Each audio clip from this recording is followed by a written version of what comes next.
बोलिए लक्ष्मी नारायण भगवान की जय। बोलिए एकादशी महात्मा की जय।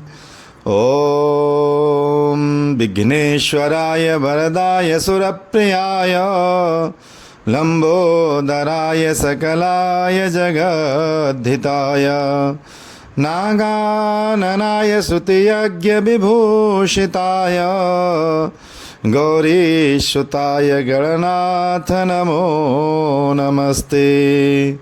करारविंदे न पदारविंदम मुखारविंदे विनवेशयन्त्रं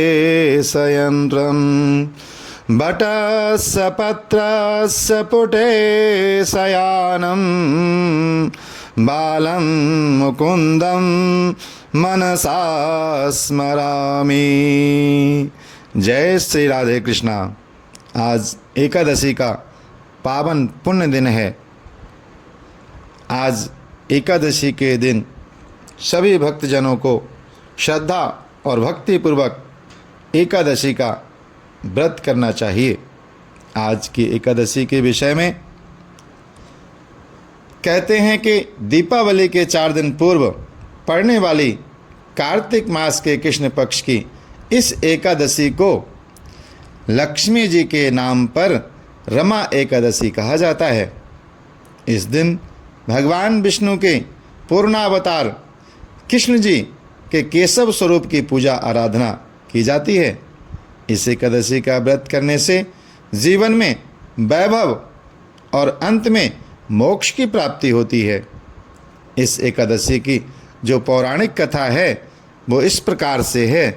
भगवान श्री कृष्ण धर्मराज युधिष्ठिर से कहते हैं कि हे धर्मराज युधिष्ठिर, रमा एकादशी के पौराणिक वृत्तांत को मैं तुम्हें सुनाता हूँ, तुम ध्यान पूर्वक सुनो। बहुत प्राचीन काल की बात है कि एक राजा थे जिनका नाम था मुचकुंद। वह राजा बड़े ही प्रतापी राजा थे। उनकी इंद्र आदि से बड़ी गहन मित्रता थी और साथ ही यम, कुबेर, वरुण, विभीषण आदि सभी उनके परम मित्र थे। वह राजा भगवान विष्णु के परम भक्त थे और न्यायपूर्वक अपने राज्य का पालन पोषण किया करते थे। राजा मुचकुंद के एक कन्या थी जिसका नाम था चंद्रभागा। उस कन्या का विवाह उन्होंने चंद्रसेन के पुत्र शोभन के साथ संपन्न किया। एक समय की बात है, शोभन अपने ससुर मुचकुंद के घर गए। उन्हीं दिनों जल्दी ही पुण्यदायिनी रमा एकादशी आने वाली थी। व्रत का दिन समीप आया तो चंद्रभागा को अत्यंत सोच उत्पन्न हुआ कि मेरे पति जो हैं बड़े दुर्बल हैं और मेरे पिता की व्रत के बारे में आज्ञा अति कठोर है। 10वीं को राजा ने ढोल बजवाकर सारे राज्य में यह घोषणा करवा दी कि रमा एकादशी को सभी लोग व्रत किया करेंगे। प्रति एकादशी को यह नियम उसके राज्य में लागू होता था। उसके राज्य में रहने वाले सभी प्राणी एकादशी का व्रत करते थे। इस बात की चिंता उनकी कन्या को हुई। घोषणा को सुनते ही शोभन को अत्यंत चिंता हुई और वो अपनी पत्नी से कहते हैं कि अब मुझे क्या करना चाहिए, मैं किस प्रकार से भूख सहन करूंगा, क्योंकि किसी भी परिस्थिति में मुझे भूखा रहना बहुत ही परेशानीदायक होता है। ऐसा उपाय बताओ कि जिससे मेरे प्राण बच सकें, अन्यथा मेरे प्राण अवश्य चले जाएंगे, मैं व्रत नहीं कर पाऊंगा। चंद्रभागा कहने लगी, हे स्वामी, मेरे पिता के राज्य में एकादशी को कोई भी भोजन नहीं करता। हाथी, घोड़ा, ऊंट, बिल्ली, गौ आदि भी तृण और जल आदि ग्रहण करते हैं, वो भी व्रत रखते हैं। फिर मनुष्य का तो क्या कहना है। यदि आप भोजन करना चाहते हैं तो किसी दूसरे स्थान पर चले जाइए, क्योंकि यदि आप यहाँ रहेंगे तो अवश्य ही आपको व्रत करना पड़ेगा। ऐसा सुनकर शोभन कहता है, हे प्रिय, तुम्हारे साथ मैं भी व्रत करूँगा, जो भाग्य में होगा वह देखा जाएगा। ऐसा विचार कर उसने व्रत किया और भूख व प्यास से अत्यंत पीड़ित होने लगा। जब सूर्य नारायण अस्त हो गए तब रात्रि जागरण का समय आया। यह जागरण वैष्णवों को तो अत्यंत हर्ष देने वाला होता है, परंतु शोभन को अत्यंत दुखदायी लगा। प्रातःकाल होते होते तक शोभन के प्राण निकल गए। तब राजा ने चंदन की चिता से उसका दाह संस्कार कराया, परंतु चंद्रभागा ने अपने पिता की आज्ञा से अपने शरीर को दग्ध नहीं किया और शोभन की अंत्येष्टि क्रिया करने के पश्चात अपने पिता के घर में ही रहने लगती है। रमा एकादशी के व्रत के प्रभाव से शोभन मंदराचल पर्वत पर धन धान्य से परिपूर्ण तथा शत्रुओं से रहित एक सुंदर देवपुर को प्राप्त हुआ। वह अत्यंत सुंदर रत्न और वैदुरमणि जटित स्वर्ण के स्तंभों पर निर्मित अनेक प्रकार के स्फटिक मणि से सुशोभित भवन में सिंहासन पर आरूढ़ हुआ। श्वेत चट और चमर मस्तक और पर किरीट, कानों में कुंडल, कंठ में हार, बाहु में कपूर विभूषित गंधर्व और अप्सराओं से घिरा हुआ ऐसे शोभायमान होता था मानो अपनी सभा में स्वयं देवराज इंद्र बैठे हों। ये सब उसे एकादशी के व्रत करने से प्राप्त हुआ था।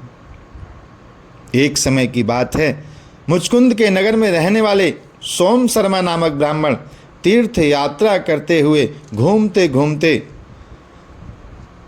उधर पहुंच गए जहां वो उनका राजा का दामाद निवास किया करता था। वहां पर उन्होंने देखा कि शोभन जो हमारे राजा के दामाद हैं, लगता है वही हैं, ऐसा वो जानकर उनके निकट पहुंच गया। शोभन भी उनको पहचान लेते हैं और अपने आसन से उठकर उनके पास आते हैं और प्रणाम करके अपने घर परिवार की कुशल क्षेम पूछते हैं। ब्राह्मण ने कहा, हे राजा, मुचकुंद और आपकी पत्नी चंद्रभागा कुशल से हैं, नगर में सब लोग राजी खुशी से हैं, परंतु हे राजन, हमको अत्यंत आश्चर्य हो रहा है कि आप इस स्थिति में कैसे, हमें बताइए। ये सुंदर नगर जो कभी न देखा गया न सुना गया, अत्यंत रमणीक है, आपको किस प्रकार प्राप्त हो गया? तब शोभन ने कहा कि कार्तिक कृष्ण की एकादशी का मैंने व्रत किया था, उसी के पुण्य का प्रताप है जो मुझे ये सब कुछ प्राप्त हुआ है। यह सुनकर ब्राह्मण बोला कि हे राजन, स्थिर होने का कोई उपाय हो तो कहो, मैं उसे अवश्य पूरा करूँगा, क्योंकि ये ज़्यादा दिन तक इसकी स्थिरता नहीं रहेगी। जितने आपके पुण्य हैं तभी तक आपको ये सुख प्राप्त होगा। तब शोभन कहते हैं कि मैंने रमा एकादशी का व्रत अनायास और श्रद्धा से रहित होकर किया था, इसलिए यह सब कुछ मुझे प्राप्त तो हुआ है, लेकिन लंबा समय नहीं मैं इसका उपभोग कर सकता। यदि आप मेरी पत्नी चंद्रभागा को यह वृत्तांत कहें तो वह अगर श्रद्धापूर्वक जो उसने व्रत किए हैं, अगर उनका पुण्य अर्पण करेगी तो ये स्थिर हो जाएगा।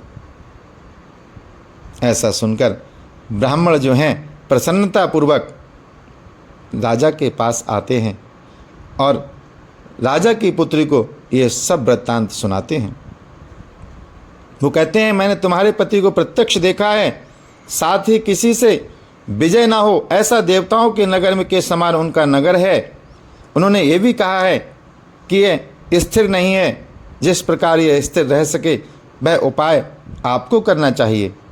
तब चंद्रभागा कहती है कि हे विप्र, तुम मुझको वहाँ पर ले चलो, पतिदेव के दर्शन की मेरी तीव्र लालसा है, मैं अपने किए पुण्यों से उस नगर को स्थिर बना दूंगी। आप ऐसा उपाय कीजिए जिससे उनका और मेरा मिलन हो सके, आपकी अति कृपा होगी, आपको पुण्य भी प्राप्त होगा। तब सोम शर्मा चंद्रभागा को साथ लेकर मंदराचल पर्वत के समीप वामदेव ऋषि के आश्रम में गए।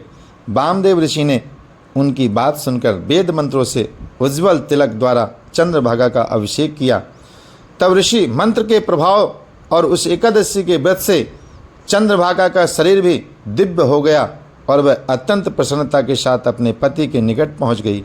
अपनी प्रिय पत्नी को आते देखकर शोभन अत्यंत प्रसन्न हुए और उसको बुलाकर अपनी बाईं तरफ बिठाया। तब चंद्रभागा ने कहा कि हे प्राणनाथ, आप मेरे सभी पुण्यों को ग्रहण कीजिए, जिससे आपका यह नगर सदा सदा के लिए स्थिर हो जाए। जब मैं 8 वर्ष की थी तब से ही मैंने सभी एकादशियों के व्रत को पूर्ण श्रद्धा भक्ति पूर्वक विधि विधान के साथ किया है और आगे भी मैं करती रहूँगी। इस पुण्य के प्रताप से आपका यह नगर हमेशा के लिए स्थिर हो जाएगा तथा समस्त कार्य पूर्ण होकर प्रलय के अंत तक आप यहाँ निवास करेंगे तथा समस्त मनोकामनाएं आपकी पूर्ण होंगी।